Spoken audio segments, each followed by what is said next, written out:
Good morning everyone, my name is Priyanshi Jain. हम सबको पता है कि जो हमारा टॉपिक चल रहा था वो चल रहा था जनरल इम्यूनोलॉजी।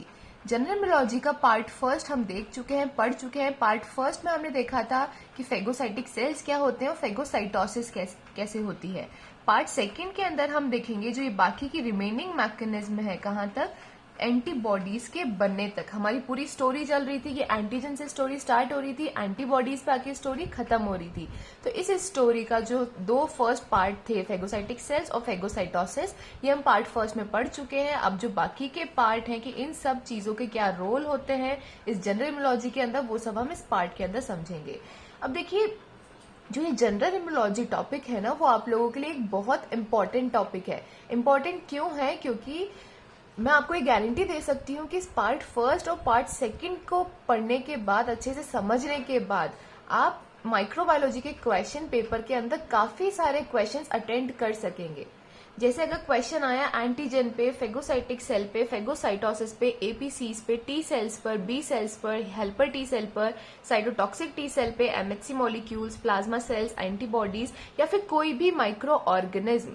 ऐसे माइक्रो ऑर्गेनिज्म, हमें पता है कि हमारे माइक्रोबायोलॉजी सिलेबस के अंदर काफी सारे बैक्टीरियाज हैं और लास्ट टाइम पे सारे बैक्टीरियाज को याद करना हमारे लिए पॉसिबल नहीं है। तो इन केस अगर क्वेश्चन पेपर में ऐसा कोई बैक्टीरिया, ऐसा कोई भी माइक्रो ऑर्गेनिज्म आ जाता है जो आपने कभी पढ़ा ही नहीं है, तब भी आप उस क्वेश्चन को अटेंड कर सकेंगे। तो आपके लिए पार्ट फर्स्ट और पार्ट सेकंड देखना बहुत जरूरी है, बहुत इंपॉर्टेंट टॉपिक है आपके लिए। अगर आपने पार्ट फर्स्ट नहीं देखा है तो पार्ट फर्स्ट का जो लिंक है मैं आपको आई बटन में मेंशन कर दूंगी।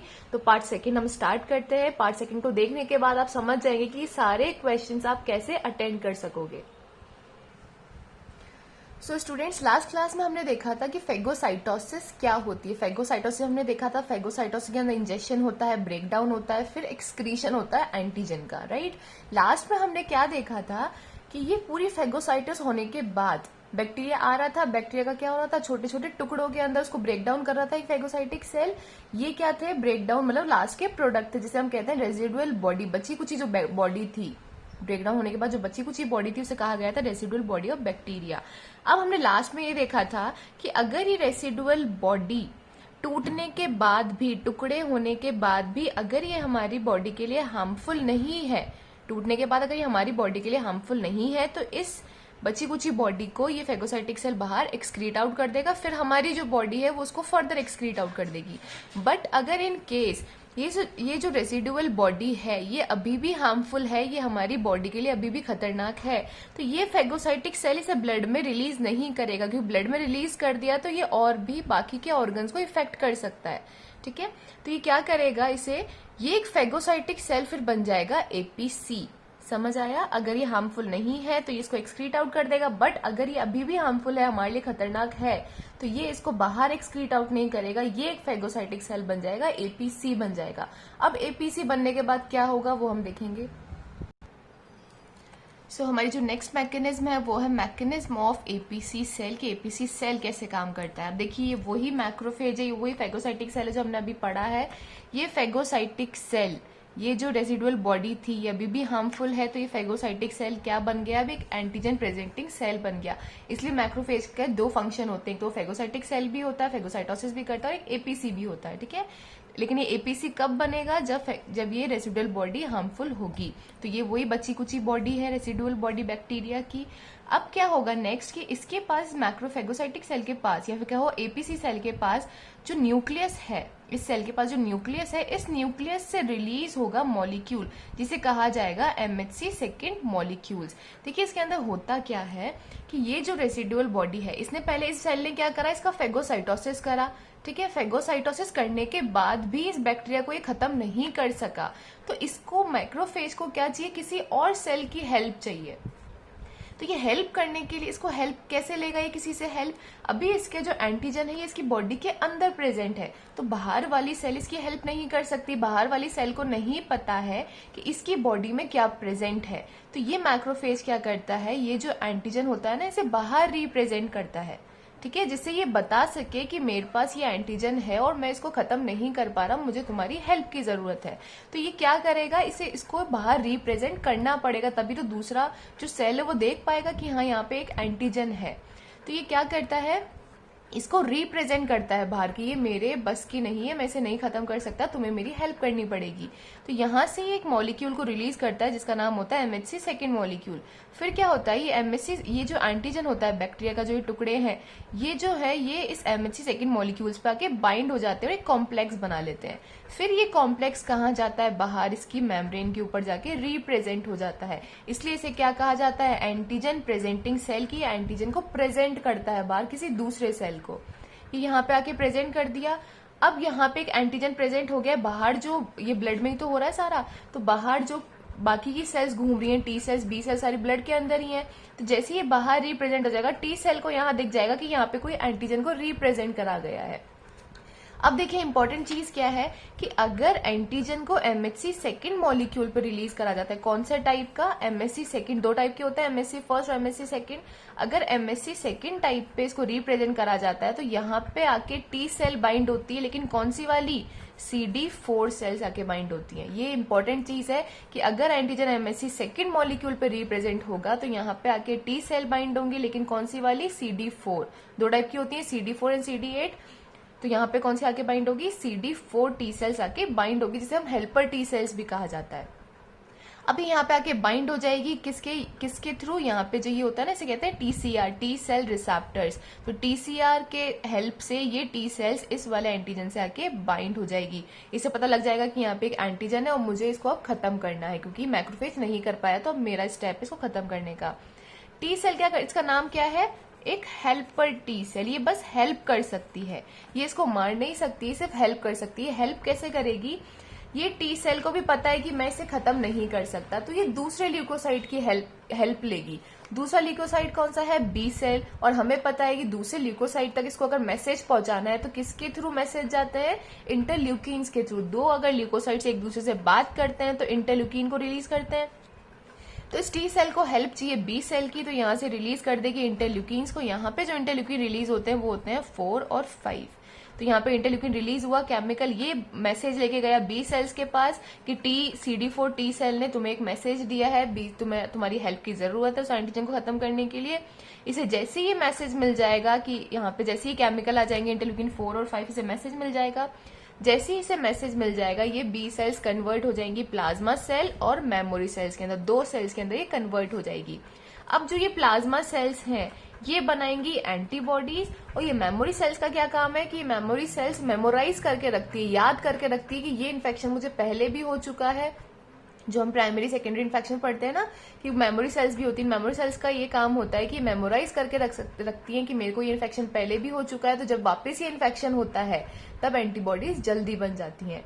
ठीक है, तो ये क्या हुआ, एंटीबॉडीज तक खत्म हो गया, यहाँ पे क्या बन चुकी है, एंटीबॉडीज बन चुकी हैं। अब जो यहाँ पे जो भी एंटीजन यहाँ रिप्रेजेंट होगा उसके अगेंस्ट ये एंटीबॉडी बन जाएगी। तो एक बार हम रीड भी कर लेते हैं।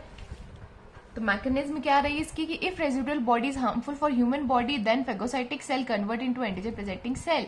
अगर रेजिडुअल बॉडी हार्मफुल है ह्यूमन बॉडी के लिए तो फेगोसाइटिक सेल एक एंटीजन प्रेजेंटिंग सेल बन जाएगी, एपीसी बन जाएगी। And APC cell release MHC second molecule from its nucleus. फिर जो एपीसी सेल है वो क्या करेगा, रिलीज करेगा एमएचसी सेकेंड मॉलिक्यूल्स को उसके न्यूक्लियस से। These MHC molecules bind with small bacterial fragments and make a complex। फिर जो ये MHC सेकेंड मॉलिक्यूल होंगे वो जो छोटे छोटे टुकड़े थे बैक्टीरिया के, जिसे स्मॉल बैक्टीरियल फ्रेगमेंट कहा गया है, उसके साथ एक कॉम्प्लेक्स बना लेगा। The APC cell represent this complex on its membrane to the surrounding T cell। फिर APC cell क्या करेगा, उस कॉम्प्लेक्स को, जो कॉम्प्लेक्स बना उसे मेम्ब्रेन पे रिप्रेजेंट कर देगा, किसको, जो बाहर सराउंडिंग T cells है उन्हें रिप्रेजेंट कर देगा।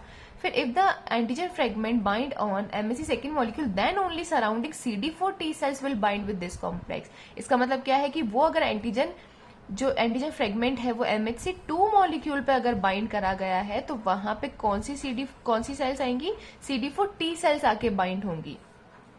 फिर है CD4 T cell bind with the complex through TCR की हेल्प से वो बाइंड होगा एंटीजन कॉम्प्लेक्स के साथ। This binding will activate the T cell. इस बाइंडिंग से T सेल्स एक्टिवेट हो जाएंगी। फिर एक्टिवेटेड T सेल रिलीज करेंगी इंटरल्यूकिन्स को। फिर क्या होगा, इंटरल्यूकिन जाएंगे सराउंडिंग बी सेल्स के पास, उससे क्या होगा, एक्टिवेशन ऑफ बी सेल्स होगा। फिर एक्टिवेटेड बी सेल्स जो है वो कन्वर्टेड हो जाएंगी, टू टाइप्स ऑफ सेल, दो टाइप की सेल्स बन जाएंगी, एक बनेगी प्लाज्मा सेल और एक बनेगी मेमोरी सेल्स। मतलब कुछ बी सेल्स बन जाएंगी प्लाज्मा सेल्स और कुछ बी सेल्स क्या बन जाएंगी, मेमोरी सेल्स। जो प्लाज्मा सेल्स है, these plasma cells are responsible for the formation of antibodies. Plasma cell का फंक्शन क्या है कि ये एंटीबॉडीज बनाएंगी।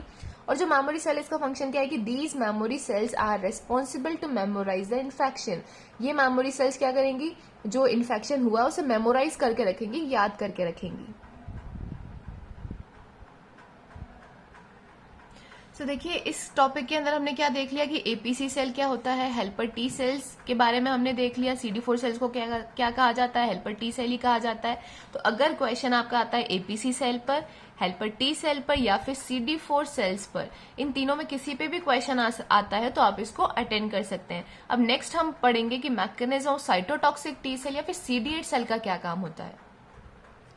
अब देखिए हमारी जो नेक्स्ट मैकेनिज्म है वो है CD8 cell. Mechanism CD8 cell क्या होता है, या फिर साइटोटॉक्सिक टी सेल भी कहा जाता है CD8 सेल को, या फिर किलर सेल भी कहा जाता है। इसका नाम ऐसा क्यों पड़ा है वो इस मैकेनिज्म से आपको समझ आ जाएगा। तो देखिए होता क्या है कि हमारी बॉडी में बेसिकली दो टाइप की सेल हैं। कुछ तो होती है एपीसी सेल्स और कुछ होती है नॉर्मल सेल्स। इसका मतलब ये है कि जो एपीसी सेल्स हैं उनके पास तो फंक्शन है कि वो एंटीजन को बाहर प्रेजेंट कर देंगी और बाहर की सेल्स उसकी हेल्प कर देगी। बट कुछ जो सेल्स होती हैं वो क्या होती है, नॉर्मल सेल्स होती है। इनके पास फंक्शन नहीं होता है कि एंटीजन को बाहर रिप्रेजेंट कर सके या फिर एक एपीसी की तरह काम कर सके। तो ये नॉर्मल सेल्स कैसे काम करती है फिर, अगर नॉर्मल सेल के अंदर एंटीजन घुस जाता है, एंटर हो जाता है, तो ये कैसे दूसरों की हेल्प लेती है या फिर उस एंटीजन को कैसे खत्म करती है। जैसे नॉर्मल सेल में आप एग्जाम्पल ले सकते हो हेपेटिक सेल का। जो हेपेटाइटिस होता है ना, जो वायरस होते हैं, हेपेटिक सेल जो हमारी लिवर सेल्स होती हैं उन्हीं को तो जाके अटैक करते हैं। तो उसके अंदर यही मैकेनिज्म होता है हेपेटाइटिस के अंदर या फिर हेपेटिक सेल के अंदर। हेपेटिक सेल एक नॉर्मल सेल है हमारी, उसके अंदर जब वायरस घुस जाता है तो ऐसी ही टाइप का मैकेनिज्म होता है। तो एग्जाम्पल के मैंने हेपेटिक सेल बताया क्योंकि हम इसको जनरली सुनते हैं हेपेटाइटिस को। तो इसमें बेसिकली हम ये देखेंगे कि नॉर्मल सेल कैसे अपने एंटीजन को खत्म करने का काम करती है। तो ये हमारी एक नॉर्मल सेल है। नॉर्मल सेल का मतलब है अदर देन एपीसी। एपीसी के अलावा जो सारी सेल्स है वो नॉर्मल सेल्स के अंदर आएंगी।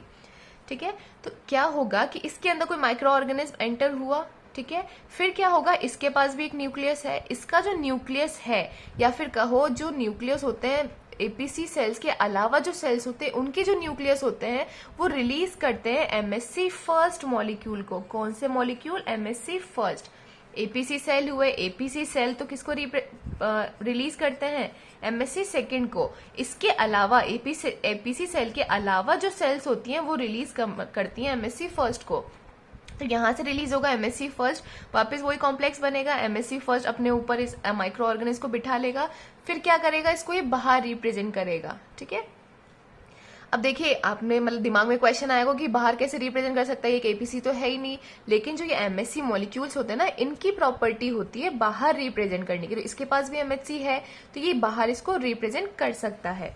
तो यहाँ पे क्या हुआ, ये एमएससी फर्स्ट पे आके एंटीजन मतलब ये कॉम्प्लेक्स आके बाहर रिप्रेजेंट हो गया। अब देखिए क्या होगा, वही ब्लड स्ट्रीम है, यहाँ पे टी सेल्स भी हैं, दोनों टाइप के टी सेल्स बाहर सर्कुलेट हो रहे हैं, CD4 भी CD8 भी। अब यहाँ पे आके कौन बाइंड होगा, वो डिपेंड करता है वापस कि ये एंटीजन कौन से मॉलिक्यूल पे आके बाइंड है। अब इस केस में ये एंटीजन किस पे बाइंड है, एमएससी फर्स्ट वाले टाइप पे बाइंड है। तो यहाँ पे कौन आके जुड़ेगा, CD8 सेल।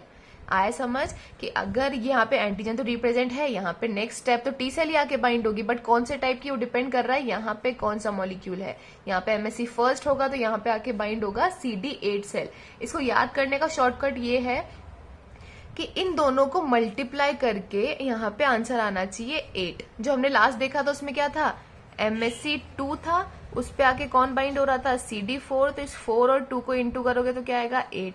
इस वाले केस में क्या हो रहा है कि यहाँ पे एमएससी फर्स्ट है, यहाँ पे कौन आके जुड़ रहा है, CD8। तो इन दोनों को इंटू करने के बाद भी क्या आना चाहिए, 8 आना चाहिए। तो इसको याद करने का शॉर्टकट है। ठीक है, अब ये बाइंडिंग हो गई वही टीसीआर की हेल्प से, टी सेल रिसेप्टर की हेल्प से। जैसे ये बाइंडिंग होगी टी सेल्स एक्टिवेट हो जाएंगे। अब ये जो टी सेल्स होते हैं ना, इन्हें कहा जाता है साइटोटॉक्सिक टी सेल। क्यों कहा जाता है साइटोटॉक्सिक टी सेल, CD4 को तो हेल्पर टी सेल कहा जा रहा था, इसे कहा जाता है साइटोटॉक्सिक टी सेल। क्यों, क्योंकि ये सेल्स के लिए टॉक्सिक हो सकता है। ये जो इस सेल को ना, ये वाली जो सेल इन्फेक्टेड सेल है, ये इसके लिए टॉक्सिक है, ये इसको खत्म भी कर सकता है, इसको किसी की हेल्प की जरूरत नहीं है। इसके पास प्रॉपर्टी होती है कि इस सेल को ये खत्म कर सकता है, इसके लिए ये खतरनाक है। कैसे ये इसको खत्म करता है, जैसे ही ये CD8 सेल्स एक्टिवेट होते हैं ना, यहाँ से 2 केमिकल को रिलीज करता है, 2 चीजों को रिलीज करता है। एक तो होते हैं परफोरेंस और दूसरे होते हैं ग्रेन्जाइम्स। अब इन दोनों का फंक्शन क्या है, यहाँ पे यही मैंने इन्फेक्टेड सेल यहाँ पे बनाई है, ठीक है। होगा क्या, ये यहाँ पे रिलीज करेगा परफोरिन और ग्रेन्जाइम। सबसे पहले ये परफोरिन्स इस यही वाले सेल पे है ना, इसी सेल को मैंने यहाँ बनाया है। ये परफोरिन्स इस सेल पे जाके इसमें ऐसे यहाँ पे जाके घुस जाएंगे, ठीक है। उससे क्या होगा, ये परफोरेंस यहाँ पे छेद बना देंगे, होल्स बना देंगे। यहाँ पे घुस गए, स्पाइक्स की तरह होते हैं, तीखे तीखे होते हैं एकदम। यहाँ पे आके घुस जाएंगे और यहाँ पे ये मतलब होल्स बना देंगे, छेद बना देंगे। फिर क्या होगा, जो ये ग्रेन्जाइम क्या होते हैं, एंजाइम्स होते हैं। इन एंजाइम्स की प्रॉपर्टी होती है कि पूरे सेल को ये खत्म कर देते हैं। फिर क्या होगा, जैसे यहाँ पे होल बन जाएंगे ना, ये ग्रेन्जाइम्स यहाँ इन होल्स की हेल्प से सेल के अंदर एंटर हो जाएंगे, ठीक है। और फिर ग्रेन्जाइम्स के पास प्रॉपर्टी होती है कि इस पूरी सेल को ये क्या कर देंगे, खत्म कर देंगे। इसलिए इस वाली सेल को क्या कहा जाता है, साइटोटॉक्सिक टी सेल कहा जाता है, क्योंकि पूरी सेल को ही खत्म कर देता है। तो यहाँ पे ये इसका फंक्शन समझ आया। ये किसके अंदर होगा, नॉर्मल सेल्स के अंदर होगा। एक बार हम इसको रीड कर लेते हैं। If a normal cell other than APC cell infect by microorganism, अगर कोई नॉर्मल सेल है, मतलब नॉर्मल सेल का मतलब एपीसी सेल के अलावा कोई भी सेल अगर इन्फेक्ट हो रही माइक्रो ऑर्गेनिज्म से, तो क्या होगा, जो उसका न्यूक्लियस है वो रिलीज करेगा एमएससी फर्स्ट मॉलिक्यूल को। MST first molecule bind with micro organism make a complex. MSc first molecule bind हो जाएगा माइक्रो ऑर्गेनिज्म के साथ और एक कॉम्प्लेक्स बना लेगा। The cell will represent the complex on its membrane. फिर उस कॉम्प्लेक्स को रिप्रेजेंट कर दिया जाएगा मेम्ब्रेन के ऊपर। अगर जो एंटीजन है वो एमएससी फर्स्ट मॉलिक्यूल पे रिप्रेजेंट करा गया है, तो सराउंडिंग की CD8 सेल आके उससे बाइंड होंगी। This binding activate CD8 cell, जिससे क्या होगा, CD8 सेल एक्टिवेट हो जाएगा इस बाइंडिंग की वजह से।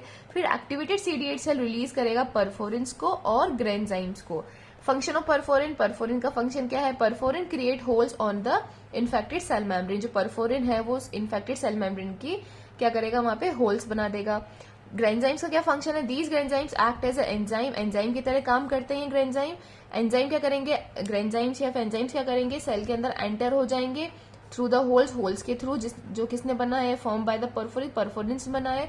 और क्या कॉज करेंगे, इसे कहा जाता है apoptotic death of infected cell. Apoptosis होती है एक मैकेनिज्म, मतलब जिस मैकेनिज्म से ये इसकी डेथ करते हैं ना, उसको खत्म कर देते हैं उस सेल को, उसको कहा जाता है एपोप्टोसिस या फिर apoptotic death. Now I hope कि आपको ये जनरल इम्यूनोलॉजी जो टॉपिक है वो अच्छे से समझ आया होगा पार्ट फर्स्ट और पार्ट सेकंड की हेल्प से। अब हमें ये पता लग गया होगा कि अगर हमें पता है कि हमारे क्वेश्चन पेपर में, माइक्रोबायोलॉजी के क्वेश्चन पेपर में जनरली क्वेश्चंस पूछे ही जाते हैं, रिपीट होते हैं क्वेश्चंस बार बार। तो इन दोनों वीडियोस को देखने और समझने के बाद आपको समझ आ गया होगा कि ये क्वेश्चंस आप कैसे अटेंड कर सकते हो। देखिए मैं आपको एक शॉर्टकट बताती हूँ कि अगर क्वेश्चन आता है किसी एंटीजन पर, आपने एंटीजन नहीं पढ़ा है या फिर एग्जाम टाइम पे आप भूल गए हो, तो आपको पता है कि एंटीजन की बॉडी के अंदर एंटर होने के बाद एंटीबॉडी बनेगी, और हमने ये स्टोरी एंटीजन से स्टार्ट करी है, ठीक है। तो एंटीजन की एक डेफिनेशन लिख देना और पूरा बता देना कि एंटीजन जब हमारी बॉडी के अंदर एंटर हुआ उसके बाद ये सारी मैकेनिज्म हुई, तो भी आपको नंबर मिल जाएंगे, ठीक है। क्वेश्चन आ जाता है फेगोसाइटिक सेल पे, तो आप बता देना कि माइक्रोफेज एक फेगोसाइटिक सेल है, वो फेगोसाइटोसिस करती है, फेगोसाइटोसिस के बारे में लिख देना, तभी आपको नंबर मिलेंगे। फेगोसाइटोसिस आप अटेंड कर लेंगे। एपीसी सेल आप बता देना कि माइक्रोफेज एक एपीसी सेल है और एपीसी सेल कैसे काम करती है वो आप समझा देंगे। टी सेल आप समझ ही चुके हैं कि टी सेल दो टाइप की होती है, CD4 CD8, दोनों आप टाइप लिख देना और CD4 CD8 का मैकेनिज्म भी आप समझा दोगे। बी सेल आपको समझ आ गया क्या होता है, बी सेल का फंक्शन क्या होता है, वो प्लाज्मा सेल और मेमोरी सेल में कन्वर्ट हो जाता है, या फिर वो पूरा मैकेनिज्म आप समझा देना, उसमें बी सेल का फंक्शन आ ही जाएगा। हेल्पर टी सेल आप बता दोगे कि CD4 सेल को हेल्पर टी सेल भी कहा जाता है, क्यों कहा जाता है, वो पूरा मैकेनिज्म आप लिख दोगे। साइटोटॉक्सिक टी सेल के बारे में आप लिख सकते हो, CD8 सेल का मैकेनिज्म हमने पूरा पढ़ लिया, उसके मैकेनिज्म के बारे में आप लिख सकते हो। एमएचसी मॉलिक्यूल्स के ऊपर भी आप क्वेश्चन को अटेंड कर सकते हो, आपको पता है एमएचसी मॉलिक्यूल्स क्या होते हैं, 1 होता है, 2 होता है, किसके अंदर कौन सा प्रेजेंट होता है, क्या उसका फंक्शन होता है, उसके बारे में आप लिख लोगे। प्लाज्मा सेल्स क्या होते हैं वो हम देख चुके हैं कि एंटीबॉडीज से प्लाज्मा सेल से क्या निकलती है, एंटीबॉडीज निकलती है। प्लाज्मा सेल्स कैसे आता है, कहाँ से आता है, उस पूरे मैकेनिज्म को आप बता दोगे, प्लाज्मा सेल का फंक्शन आप बता दोगे। एंटीबॉडीज भी आप लास्ट में बता सकते हो, वैसे तो आपको जो बेसिकली है वो आपको एंटीबॉडी ही पढ़ना पड़ेगा क्वेश्चन, अगर आपको पूरे मार्क्स लेने तो आपको तो वैसे वो ही पढ़ने पड़ेंगे, बट इन केस आपको नहीं आता है कुछ समझ, आप ये भी अटेंड कर सकते हो, आपको कुछ मार्क्स मिल सकते हैं। तो एंटीबॉडी हमें पता है कैसे बनती है, क्या होती है एंटीबॉडी, वो हम डेफिनेशन लिख देंगे, कैसे बन रही है वो पूरी मैकेनिज्म आप लिख देना, आपको नंबर मिल जाएंगे। अब लास्ट है, कोई भी माइक्रो ऑर्गेनिज्म अगर ऐसा आ जाता है जो आपने नहीं पढ़ा है कभी, चाहे वो कोई बैक्टीरिया हो चाहे कोई वो वायरस हो, बट आपने कभी नहीं पढ़ा, वो क्वेश्चन आ जाता है, तो आप क्या लिख देना, जैसे फॉर एग्जाम्पल मैं भी आपको बता रही हूँ कि क्वेश्चन आ गया साल्मोनेला बैक्टीरिया पे, ये आपने टॉपिक कभी नहीं पढ़ा, ठीक है, और ये क्वेश्चन आ गया तो आप इसको कैसे अटेंड करोगे? आप ये बता दोगे कि साल्मोनेला टाइफी क्या है, एक बैक्टीरिया है, ये हमारी बॉडी के लिए एक्ट करेगा एज ए एंटीजन, ये एंटीजन की तरह एक्ट करेगा। जैसे ही एंटीजन का नाम आ जाएगा हमारी स्टोरी स्टार्ट हो जाएगी। एंटीजन से लेके आपकी पूरी स्टोरी चलेगी कहाँ तक, ये पूरी स्टोरी समझा देना एंटीबॉडी तक। बट यहाँ पे लास्ट में लिख देना कि यहाँ पे कौन सी एंटीबॉडी बनी, साल्मोनेला टाइफी एंटीबॉडी बनी। बस आपको कुछ नहीं करना है, बैक्टीरिया कौन सा है उसे एक एंटीजन बता देना, और लास्ट में जो एंटीबॉडी बन रही है उस बैक्टीरिया के बाद ही एंटीबॉडी लिख देना कि यहाँ पे साल्मोनेला टाइफी एंटीबॉडी बन जाएगी, हमारी ह्यूमन बॉडी एंटीबॉडी बना देगी। इस एंटीबॉडी के लिए हम सीरोलॉजिकल टेस्ट कर लेंगे। ये सब बेसिक आप लिख कर क्या कर सकते हो, सारे क्वेश्चंस को अटेंड कर सकते हो। तो ये दोनों ही वीडियोस आपके लिए बहुत इंपॉर्टेंट है। इस वीडियोस को अच्छे से समझना है, नोट्स तैयार करना, अच्छे से इसको याद कर लेना। इसमें आप कोई सा भी क्वेश्चन पे माइक्रोबायोलॉजी में काफी सारे क्वेश्चंस आप अटेंड कर सकोगे। So thank you so much for watching.